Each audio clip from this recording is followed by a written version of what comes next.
रोज सकाळी जेवायला काय बनवायचं हा तर मोठा प्रश्नच असतो. मग मी ठरवलं चपाती भाजी आणि वरण भात लावूया. त्याआधीच मला कांद्याने इतकं रडवलं जितकं की मला आयुष्यात कोणी रडवलं नाही. त्यानंतर मग वरण लावून दिलं आणि छान अशी फोडणी घातली, मस्त टोमॅटोची चटणी केली आणि मग मस्तपैकी जेवण वगैरे केलं आणि दुपारी ढोकळा केला होता खाण्यासाठी आणि खूप छान झाला होता ढोकळा. जर तुम्हाला ढोकळ्याची रेसिपी हवी असेल तर कमेंटमध्ये नक्की सांगा. खूप छान आणि स्पॉन्जी ढोकळा झाला होता आणि तो सगळ्यांनी एन्जॉय केला. त्यानंतर लगेच एक पार्सल आलं फ्लिपकार्ट मिनिटचं. त्यामध्ये थोड्याशा ज्या वस्तू संपल्या होत्या त्या बोलवल्या होत्या आणि एक सोनपापडीचा बॉक्स होता, तो मला खूप आवडतो. लास्ट टाईम पण आम्ही सेम बोलवला होता.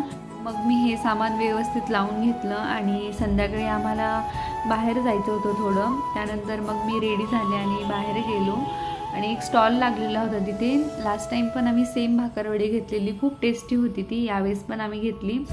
भेटूया नेक्स्ट ब्लॉगमध्ये. थँक्यू.